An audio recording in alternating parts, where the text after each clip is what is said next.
Lourens, how's it going? Morning, TJ. Going well today? Very well, thanks. But I'm just trying to find out, you look young, man, for owning properties. How old are you, man? I just turned 30 like a week ago. Oh, Yeah. but here's the thing, right? So I get amazed with people that just don't want to do the ordinary stuff. And there you are, you're 30 years old. What do you do for a living? So I'm an engineer by background, but currently I have a business where I make firefighting foam concentrate. So Okay. Something completely different. Yeah. Been doing that and property. Okay. And how did you actually stumble into property? Because I think for a lot of us, I'll speak from when I started off.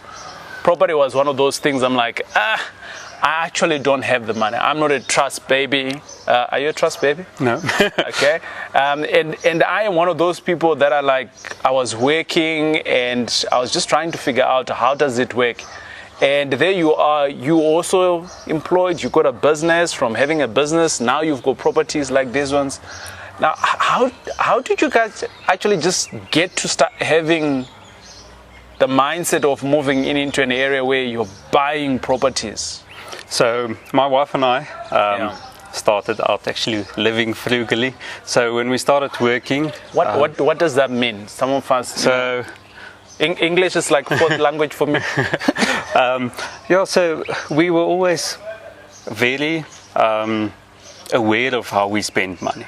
So it's Okay. not necessarily just cutting back on everything, but spending in line with our values and making sure we don't just spend money for the sake of spending money, but to make sure we spend it on stuff that adds value to our lives and what's in line with our goals. Right. And part of that, we knew we want. So you're kind of like earning 10,000 Rand and you're like saying, I'm going to spend, my wife and I, let's have the discussion. And you actually sit down with you and your wife and you're like, we're spending 2 grand and that's it. Yeah, we ended up for mostly so far spending 50% of our income. Wow. So we lived on half of our income, Really? mostly. Yes. Where do you live? In South Africa? Yeah.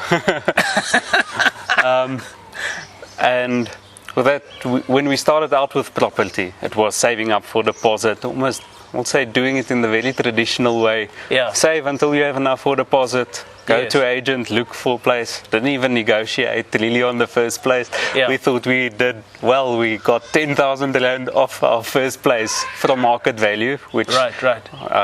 I won't consider great anymore. With what you now know now. Yes, with what I know now, it's definitely not Right. like that anymore. But it got us into the game, so definitely not. It still got into it. But why property? And irrespective, you chose property at the particular time. You could have gone into other things. Like now you're doing this foam business. Why did you and your wife at the time chose property compared to anything else that you could have done? I think that's a good question. Something why specifically, I'm not 100% sure. My mother and father had a few investment properties. Okay.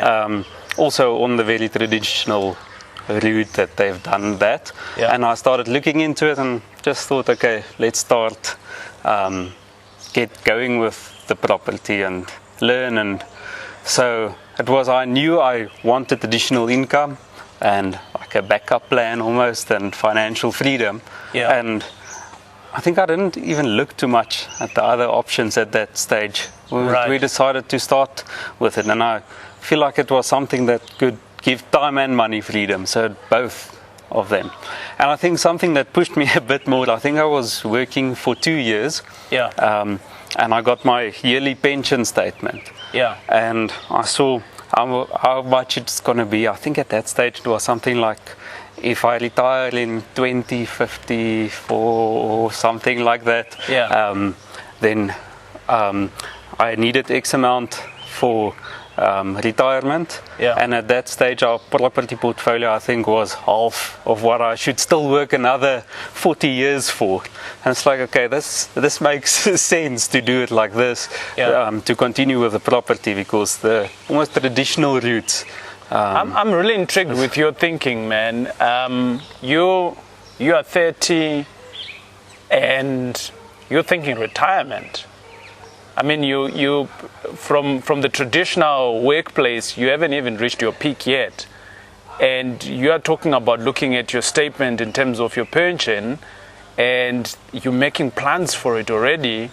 And like that kind of like boggles me a little bit, because I think a lot of us, we don't even think that far, that we might not even get that far.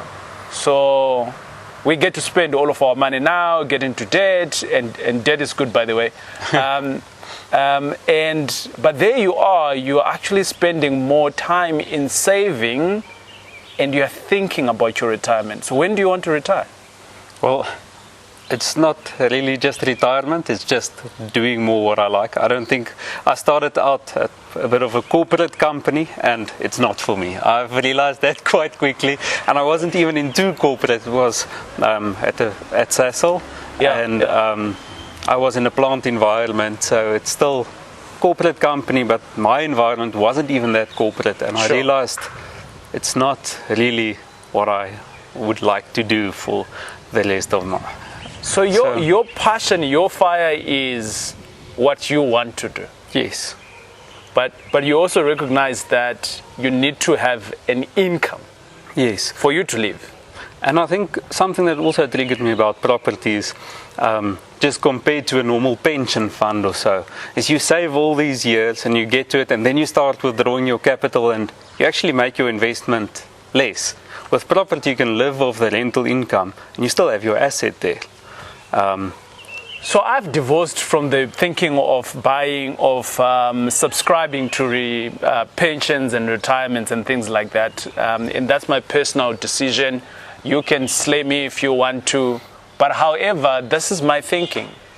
I looked the other day on my statement. Remember, I was also employed at the bank, so I had some pension there. And I was looking at how much money is my money making for me. So year-on-year interest, is my money really working in the pension fund? So number one was that I have no control. As an individual, I have no control of my pension fund. Yes. Someone else has.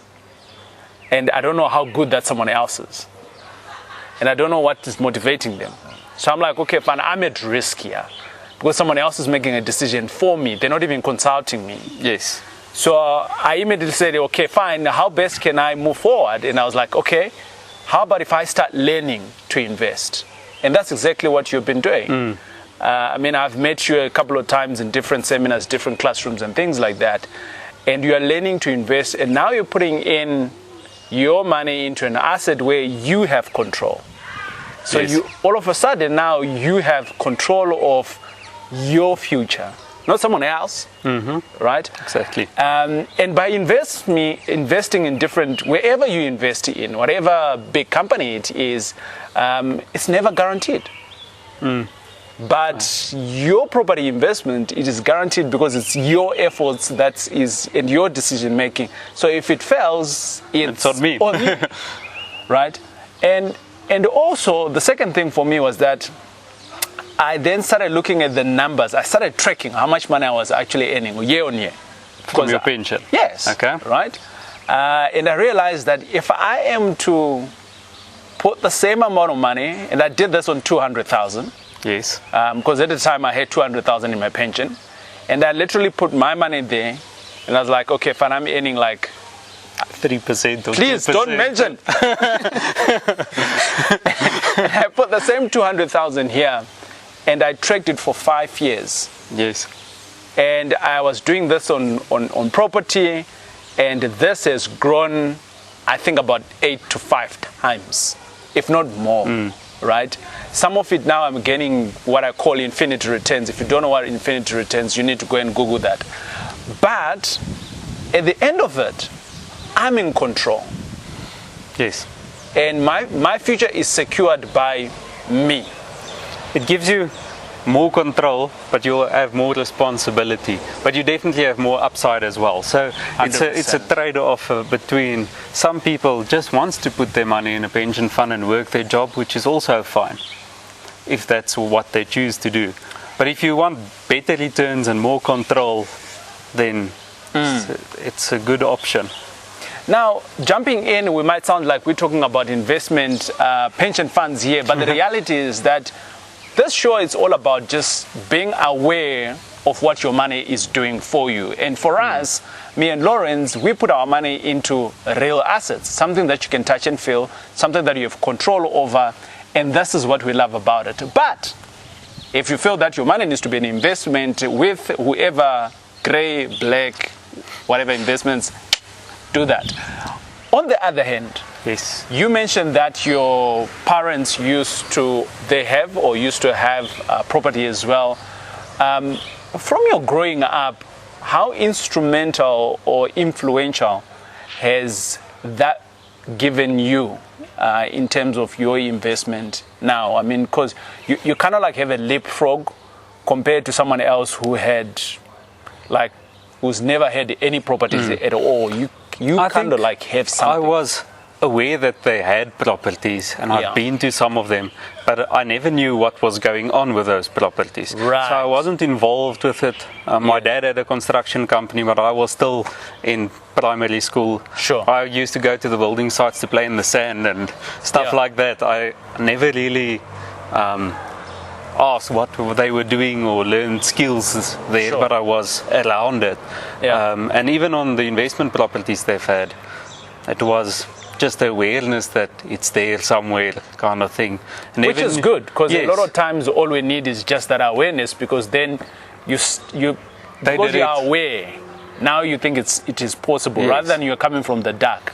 And I really like that. But with what you now know, you're married, and soon you're going to be having kids, or you do have kids. The question that I want to ask of you is, with what you know as a son or as a child to your parents, and with what you now know, if you are to have a child and they're around about 10, 12, what kind of a journey would you take them through, given to where you are now? Just to get them going possibly on property if they so choose. So I haven't thought, I don't have children yet. I thought you're a visionary guy, you're 30 and you're thinking retirement. But I think what I'll do is, at least at a young age, just again make awareness, take them along if we come to the property, see that there's stuff happening there. Maybe start learning just some basic financials, just show them, okay, we've got some money coming in, we need to pay expenses, and there's a difference. Maybe 100%. Just some basics. And I think then over time, get them involved in, especially in high school or so, get them involved in the property as well. A model that I quite like that I've heard someone do is they bought a property when their child was born. So that was their university plan, or get your kids going for that child. So he says, okay, if you pay off that property starting from the day basically your child was born, you have 18 years to pay off that property. So that's really possible. Even if you buy something that's average, 2 bed, 1 bath, and you have a 20-year loan, to get to 18 years, it's not going to be difficult. Even if you start not even cash flow from the start, which I won't recommend.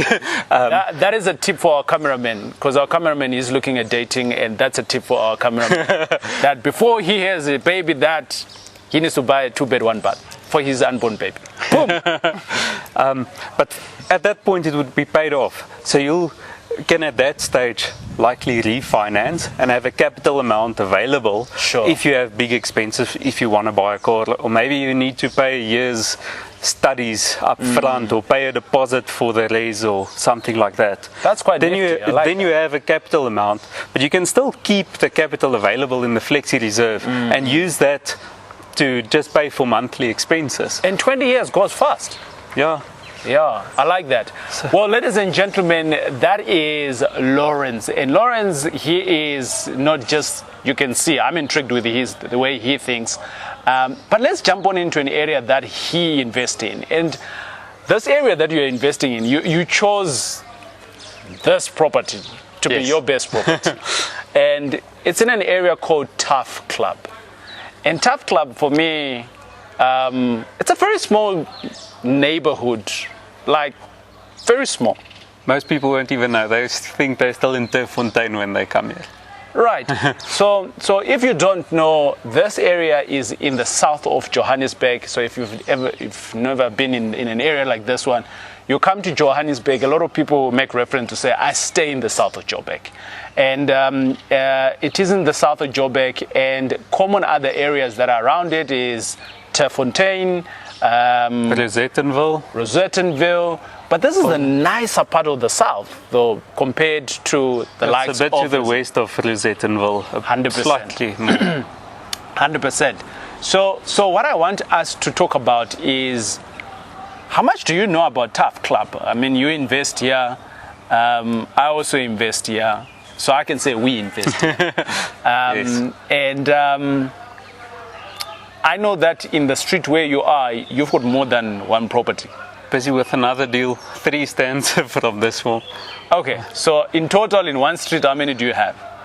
Well, this building, Yeah, with 8 units in a room, and the one that's still busy in progress down the street with partnerships is 20-unit building. Yeah, and so that makes it 2. Yes. In one street. In Terfontein, there's about 5 streets. Tough Club. Tough Club. Yes. Yeah, in Tough Club, there's about 5 streets in it, and you are already almost dominating in one street. Why? Yeah, so I think I started looking in the area. I started realizing that the places we're investing in is like mostly 1-bed, 2-bed units in sectional title schemes, and then I started getting smarter and more educated about property and realizing those aren't the best investments, and started looking at alternative options than just a sectional title unit, which is a great start as well and a good learning curve from those. But I realized if I want to get better returns, I need to start looking a bit wider and further. And after some discussions I've had, came across, like, I think small buildings could work. So previously I didn't even know where to find these buildings. I just knew, okay, you either buy a house or a flat, or you go buy a huge building like in the CBD kind of 5-story thing, which didn't work. And I started... For me, that part was too big. Yes. And I was scared. Yes. Because I'm looking at it and there's 12 floors. Makes I'm like sense. thinking, this is not for me. I once went to a building, when I started looking around, that was on the market for 24 million, 60 units. I just thought, okay, let me at least just go have a look, expose myself a bit to it. And stretch your mind. Yeah, stretch my mind a bit. The moment it's stretched, it can't shrink back again. It did open my mind again, but it was a bit too much of a challenge for me.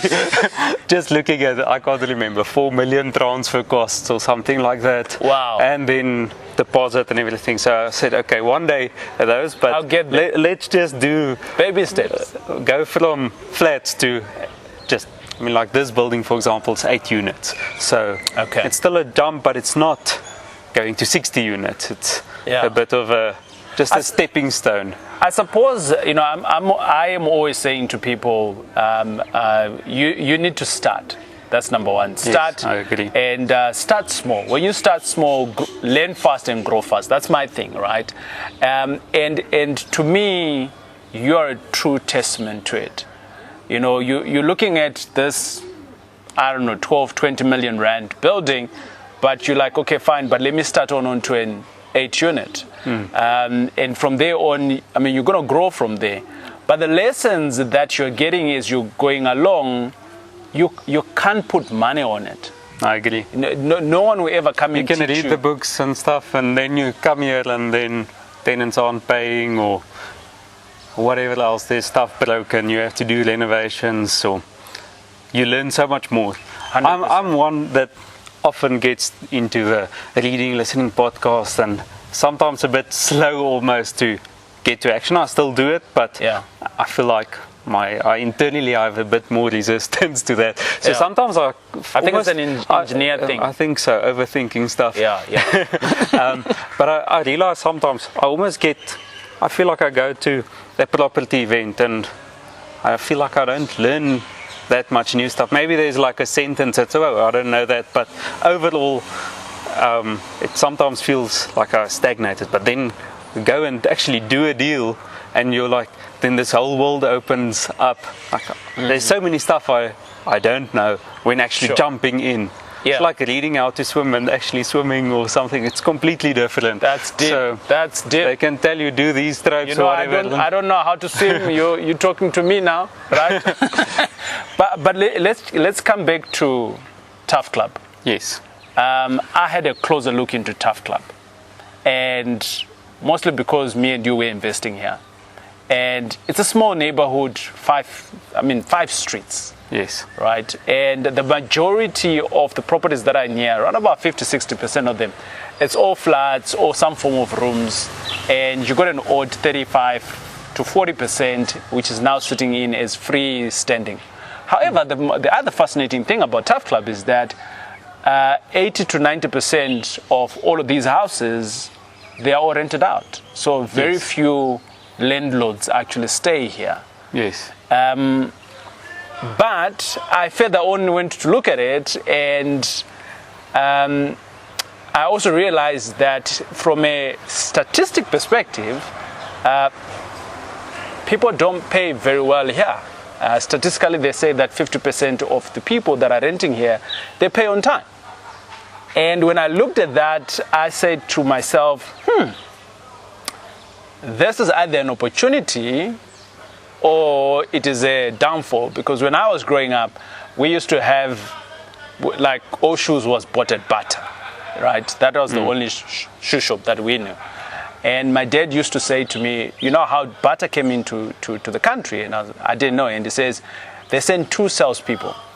The one salesperson came through and he says, hey, people in Africa don't wear shoes, so there are no opportunities. And he went back. And the other one came through and he saw people not wearing shoes, and he says, hey, people in Africa don't wear shoes. There's a huge opportunity. So I looked at it because it was sitting on 50%. And I mean, you can go and check Tough Club. That's where it sits on. And I wanted to look at what's causing the other 50% not paying if the entire neighborhood is rented out. And what have you picked up? I mean, you're here now for almost close to 2 years now. What have you picked up in terms of what the stats is saying, what you're doing on your property before we jump into your property? So something that before we bought, I had conversations with quite a number of agents in the area. Right. Rental agents, to hear what's their perspective on it and how they manage it. So the idea I got that there's a lot of almost old landlords, people owning for 20 years, 30 years. This building, for example, was inherited. Yeah. The landlord, if you got here before, there was no maintenance done, the grass was knee-high. And you'll see it if you drive around the neighborhood. There's a lot of buildings that's not kept up, and I think they're not professionally managed, mostly because it's someone either inherited it or they're just tired. Yeah. If you go look at even the owners and some of the sellers, a lot of them are in their 80s or so, and they've been doing this for 30, 40, 50 years or whatever, and they're just fed up with managing it. So our approach was, okay, if we get the property in a good condition and well managed by professional property managers, implement the rules and the Rental Housing Act and manage it properly, keep the place nice. That was our strategy. And that's what I've picked up as well. The reality is that there is a demand for tenants. Yes. But why is that so? Where do people work here? Because if 90% of the population here are all tenants, there is something here. So around here, there's, like in Boysens and City Deep, there's quite a lot of work opportunities and factories. Also, the CBD isn't that far. It's one taxi away. 10-15 minutes drive from the CBD of Joburg. Yes. But I think it's a bit of a transition. So some of the tenants and agents that I spoke to, some people might want to move from Soweto, for example. They want to move closer to their work. Right. And this is a good alternative. They don't want to go stay in a They're kind of like in between Soweto, going home, and you're closer to work. Yes. Okay. I like that. So I had a look in this area, and I was like, okay, fine. This area here, I like it. And I like it I'm always singing the song. Jump into old neighborhoods. Old neighborhoods, they have more opportunities.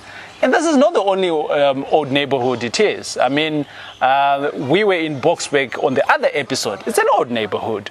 And now today we are in Old Tough. Tough Club? Tough Club. I did say Tough Club. And today now we are in Tough Club. And Tough Club is an old neighborhood. So for that reason, it has its own opportunities. You got guys that are retiring off. They don't want to do this anymore. And we are still young and vibrant. And we can do this, isn't it? And that's where you're making the money. And when you are making that money, you are also providing better accommodation for the people.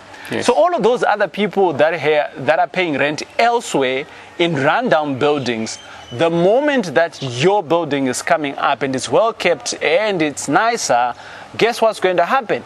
You are going to collect the cream within that area that are existing already. They know the area. They're not going to look far away.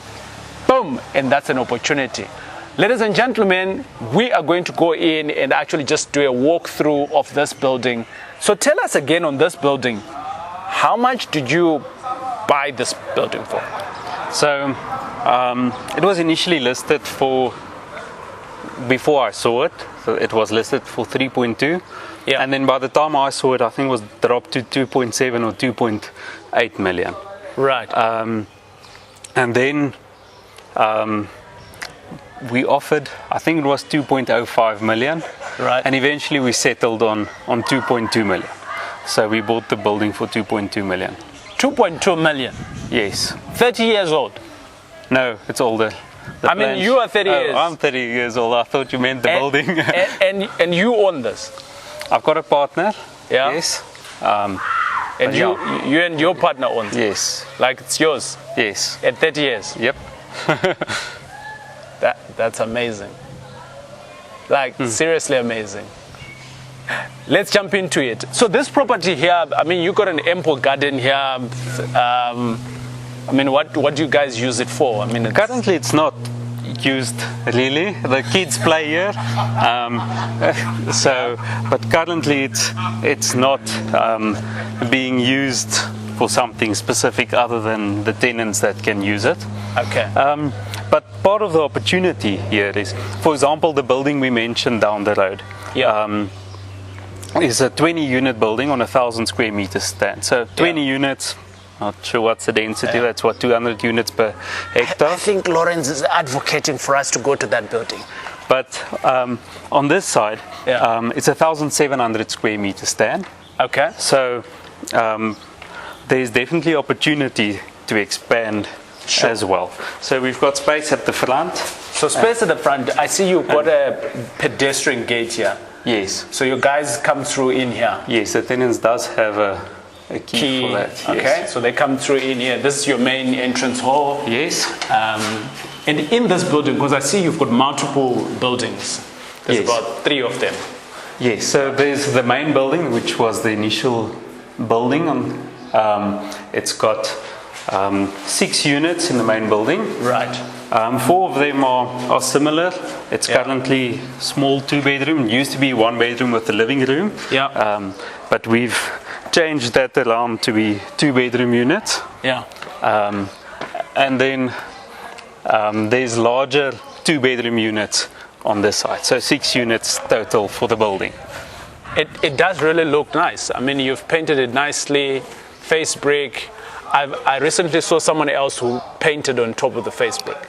So this is nice face brick to start off with, but it just a maintenance consideration as well. Right. So if we do paint everything, it needs to be painted again.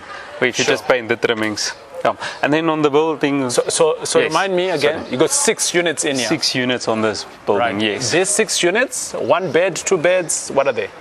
So these used to be 1-bedroom units. Right. The 4 on the left side as we're standing now. Right.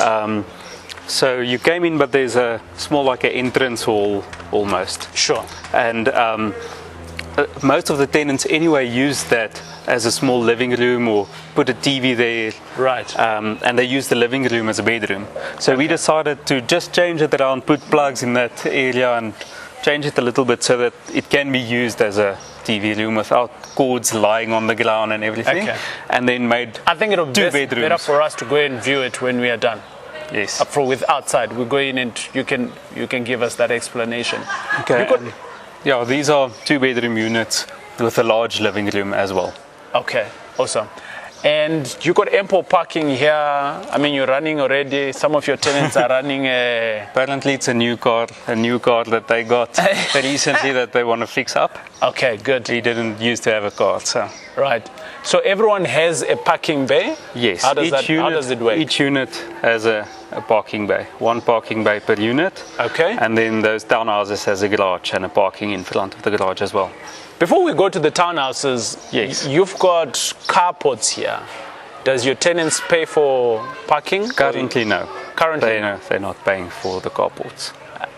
If it was just me, I'll charge for parking. I'm just saying, but you know. And then what else Yes. do you have here? You got a room here. Yes, so this is a caretaker room. Okay. We have changed it around a bit. There used to be a bathroom or toilet from the outside. We just closed it off so it's inside Oh, I see. the Okay. room you as made well, it and an made a small shower there Okay. as well, so that the caretaker does have a shower as well. Currently we don't have a caretaker, still something we're sorting out. Okay. So how do you manage the But building currently- though if you don't have a caretaker? So we've got property managers as well. There's Right. also guy that does garden services that Sure. is here weekly, Yeah. and we've set him up with a lot of photos he needs to take of the building. So every Monday we get some they send 80 photos for Yeah. us, taking photos what's going on at the Does he building. ever as send well. you pictures of like 2 weeks ago? I haven't noticed that yet. They look different. So Yeah. Yeah. Okay, good. Right. So you've got now unit, this looks like number 7, which looks very different from what I am used to see. I've hardly seen this kind of setup. yes, it's strange. I also haven't seen it other than at this building as well. So I think one of the previous owners just wanted to add on, and for some reason, I'm not sure if it was zoning at that stage, Yeah. that he could only build this. But currently, it was rezoned at the stage to residential 4. So Okay. currently, it is Res 4. But here's the thing, right? You could actually you bought for just barely above 2 million, right? Yes. So I mean my bond is slightly higher than that, right? I could come and live here and have everyone else pay for my bond. Yep. That's very stay possible. here for free. Yeah. I mean, if you like the area, it's a possibility. I mean, Definitely. Yeah, maybe he used to stay here. I think it's possible. Him, maybe And his family there, yeah. his parents on that side, and managing the building while you're here. Right. So these ones here are what? 2 beds They 2 bedrooms. They with a garage. with a garage. They're actually similar size than those. They're close to 80 square meters. So they're not actually that much bigger, but they do have the garden and the garage Right. additional. So So, I'm always thinking about optimizing properties like these ones when I see them. And for me, if I were to get into a project like this one, I think that I would maybe close off that garage, make it in a living 3-bedroom. space, make it a 3-bedroom, and I charge more. I've got an ample parking outside, Yes. and I give the tenant in here even parking right here. yes. Instead of charging, how much do you charge these guys? Five? Yeah, they are around there. Some of them are still old tenants, which is Oh, I slightly see. lower. So you inherited some tenants. Yes, Ooh. that's also a lesson learned. Oh, okay. You told me about that, but then we already a lesson I had to learn myself as well. How it comes with challenges. Yeah, I've had many challenges with inheriting, but this is what also comes with buying bigger buildings. Yes. You're kind of like thinking, do I take the knock of not having tenants for whatever period? Remember, now this is not one tenant, it's multiple tenants. And also, I mean, it's still, I mean, the price of this building was similar to a lot of people's houses. Right. So it's still expensive, but I mean, it's doable. It's not as if it's a 20 million building and you have a 200,000 or what payment a month. But still, it's a big knock to take. Yeah, I understand that. So you got a 2-bed here, another 2-bed. Yes. Again with a garage. You drive in again with a 2-bed there, and there you are. You've got a block here, and ample parking, gardens, and these guys, they've got their own garden. Yes, they do. Right, so it's like they're living. You've got good security around here, and let's talk a bit about numbers. Okay. Right, so in terms of the numbers on this building, right, so you bought it for 2 million, just above 2 million, and did you actually spend any monies in terms of renovation? Yes, we spent around 200,000 here. Okay, not bad. The place was in quite a bad condition. There was a lot And you spent 200? Yes. Yeah. There's still some work to do on these 2 units, but I think bad for you is relative. I like on a small house, I've had to spend like 300 when it was bad. So there's like some of the units, the kitchens was basically lying on the floor, all the cupboards were out. No, I want your contractor then. If you're spending 200 on a building like this one, that's too little. There's still some work to do. Okay, so you kind of like went into the building and you're like, okay, I've got 200. We've prioritized it, so we've had low, medium, high stuff. So especially things like leaks, electricity not working. Right. There was a bypass prepaid meter from previously, leaking roof on these units. So those were getting them fixed immediately. After that, there was just cleaning up on a lot of the units that was done as well. So your priority was to make sure that you have a livable building where you can start recoup some money. Yes. And out of that, now you can start recycling that money now to complete your rest of the work. Yes. Okay. In total, what's your gross income on here? So currently we have some challenges with the inherited tenants. Sure. But let's say potentially it's 38 to 40,000 rand on this building. Which is still a good income, and you are cash flowing there. Yes. I mean, you're making profit.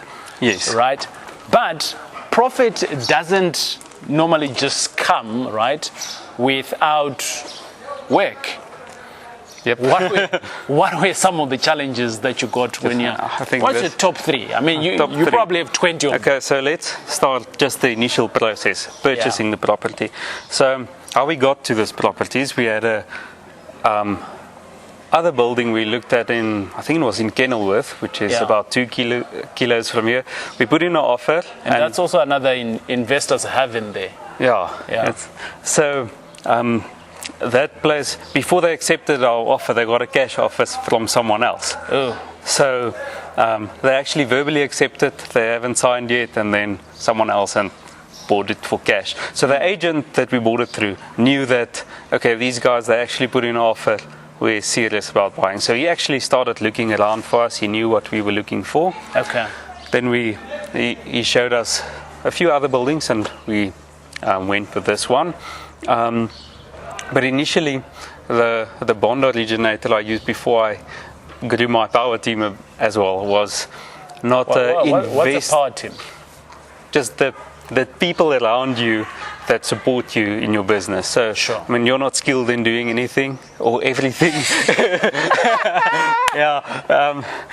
Correction. Yeah, correction there. Yeah.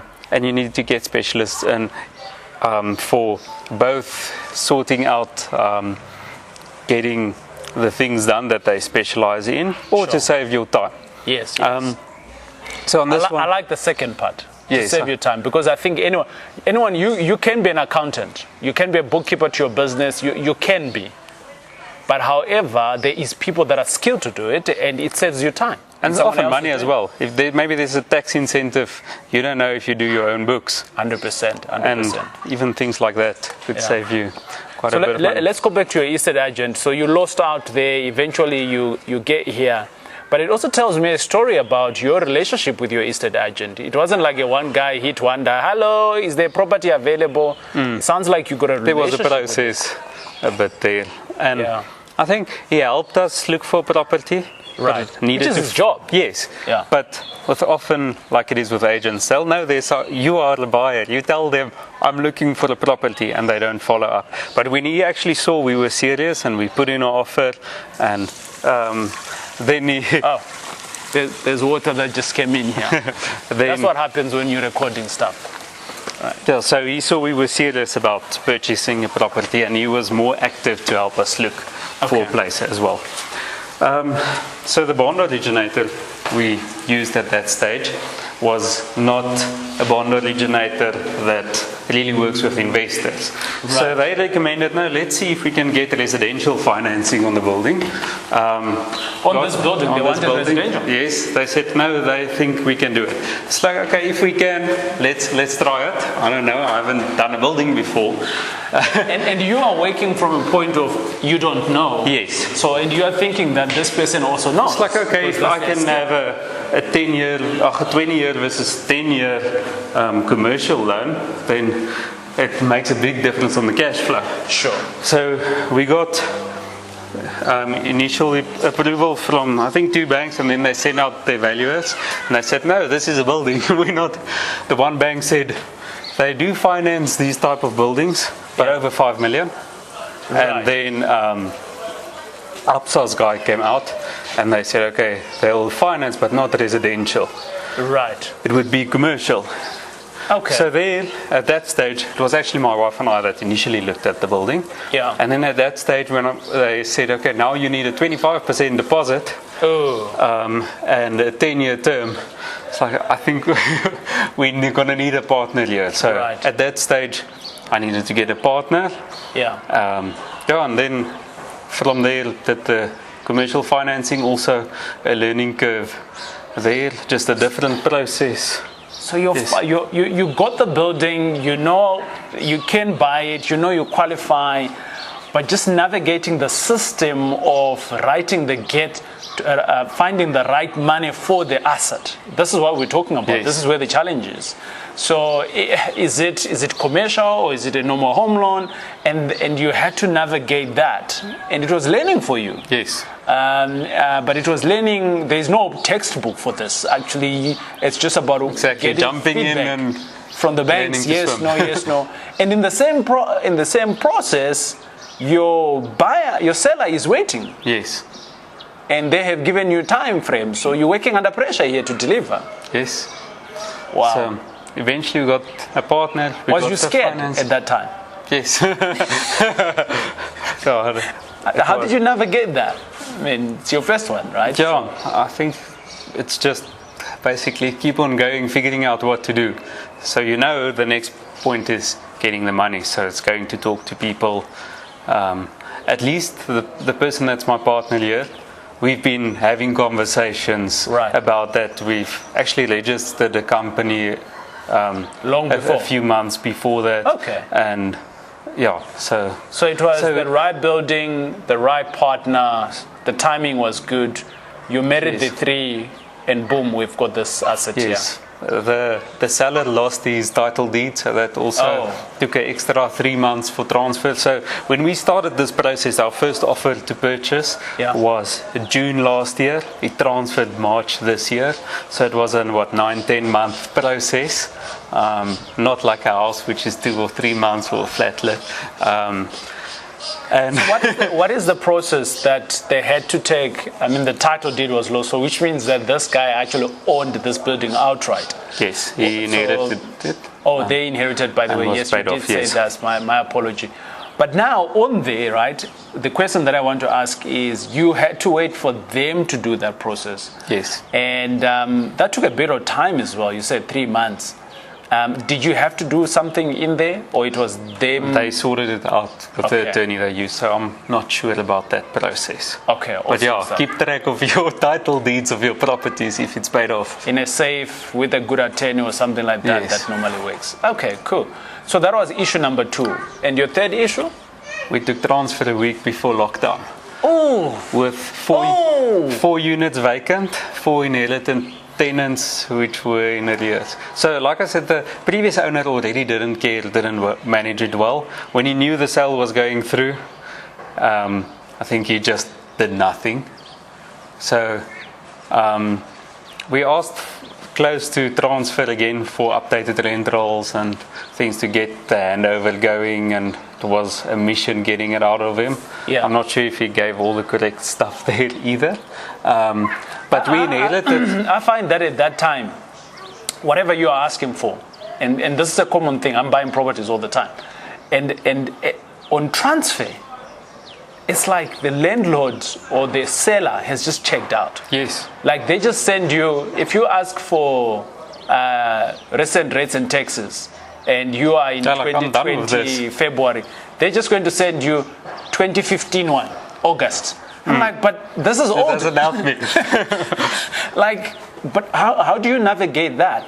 Well, lessons learned. I didn't navigate it well this time. But I think in future, I think one of the issues was we said, for example, some of the info and things that we need to get from him should be a week after transfer. That should be before he gets his money. He should send the documents and stuff that he needs. There must be a motivation for him to give you the documents. So that's something I've changed in my offers. Right, so I'm a big fan of having a long grocery list for my offer to purchase. And this has been as a result of being... Lessons learned. Yes, because you are now in transfer and you're asking for 3 months statements because you just want to see how does the building perform. Yes. And the guy doesn't give you. He goes AWOL and it's going into transfer. Now you have to figure it out yourself in the next 3 months when you're now owning the building. Where is the data been available? Yes. You know, it can help you to see how much money do I need to budget for this and that, right? And for me, I'm like, I'm going to put it in an offer to purchase. You know, if we won't pay those transfer fees if this is not done. And that's for me. So we now have like I really mean it when I say grocery list. And it also depends on the building. The more difficult or run down, or you're seeing that this seller could be a problematic person, you already want all of that upfront. Yes, Yeah. I agree. So that's also a lesson learned there. So yeah, I think the big challenge was that transfer a week before lockdown, 4 tenants not paying 4 vacant units. So that Right. was a big challenge. So this is still almost recovering from that. Learned a lot. Probably learned more in the last 6 months than the previous 6 years. COVID has educated you. Yep. It has educated all of us. I want to close off by talking about, you know, you've got this building and you mentioned your wife. Yes. And it's unfortunate that she's not here today. How instrumental is your wife in this journey? So she's on board with the dream of the financial freedom and that part of it. Yeah. She's got a good job and she enjoys her job and career. So Right. that's big part of her contribution, if I can call it that. So Yes. the day-to-day management of the property, the sorting things out, most of it I manage that. Okay. And we discuss big decisions as You well. are the but working horse between the two of you, and I'm the man on the ground, yes. and all the ladies are going to love this. And your wife, she is the thinker in doing the big picture things and things like that. Even that I do. She makes the money, and if there's big choices, Sorry, Elena, I was trying to give you some points. Yeah. she'll agree with me. She knows. Good. But what I enjoy about seeing people like you, number one, you're young. Number two, you're taking risks because you're still young. The third one is that you're doing it together, right? And out of doing it together, not only does your relationship at home brings you together, but stuff that you're doing together takes you out of comfort, takes her out of comfort. It's uncharted territories. I'm taking her a lot out of her comfort zone. So I'm doing these things. Right, but that brings you closer, because not only are you building your relationship, but you're building something as well, much bigger. And yes. And it's easy in your hands. You're doing that intentionally. And I really applaud you on that, together with your missus on it. I wish many people could do that. The last thing that I want us to talk about, right, is on this building here. We have spoken about the building, the challenges that you have had. What's your happy moment about this building? What do you like about it? So, I think the two big things, probably the biggest one is it is a big jump. It's really completely out of my comfort zone from going from a single unit or a one bedroom place to owning a building. So the learning curve, just pushing myself, it feels like it's a step up in my property journey. So I think that is, pride is not great, but I feel proud for what we've done, and that I've actually taken the step, because it was long thinking, should I not, before I actually took the jump and did it. So it's first building, first major renovations, major for me anyway. Previously I painted the place or fixed the doorknob or stuff like that. You probably did it on your own, isn't it? No, not those, no. I've actually not. And what was the first deal with a partner as well. So that's also a learning curve. Right. So you now need to manage your wife. Your wife is a business partner, a bed partner, and now you've got another third party, and navigating all of that. It's not easy, but it can be done. Yes. You're doing it, and well done. Thanks a lot, DJ. To many more. And we thought maybe let's give you some goodies. Oh, thanks a lot. I appreciate it. To enjoy it. I know that you're a reader. Yes. And we've got some goodies for you to enjoy there. And I think your journey, if I'm to wrap it up, your journey has put you out of your comfort zone. Your journey has cemented something else greater than what you are thinking of yourself. I like the fact that you are always going uncharted territories out there, and you're improving yourself. And not only are you improving yourself, but you're growing as an individual. And not only are you growing as an individual, your bank balance is growing. And I think for me, I like real estate, but real estate is a vehicle for me. It is money that I love. And assets like these ones gives you money for the rest of your life. So well done, and thank you. And thanks, teacher. And to many more of these, when are we going to see that 20 million building? I don't think that's for sale anymore, but we'll find another one. We'll find another one. Boom, that was Lourens, ladies and gentlemen. And we were out and about in a small area of round about 5 streets, and this area is called Tough Club. And Lourens is already dominating this area. I wonder what's left for you to come and buy. The last tip that I'd like to give you, sometimes when you go and look into the stats, right? We did see what the stats are saying in here. If it's pointing downward, it might be an opportunity for you. So it just depends on how you look at it. My name is Tara Jack, and it's been great hanging out with you on here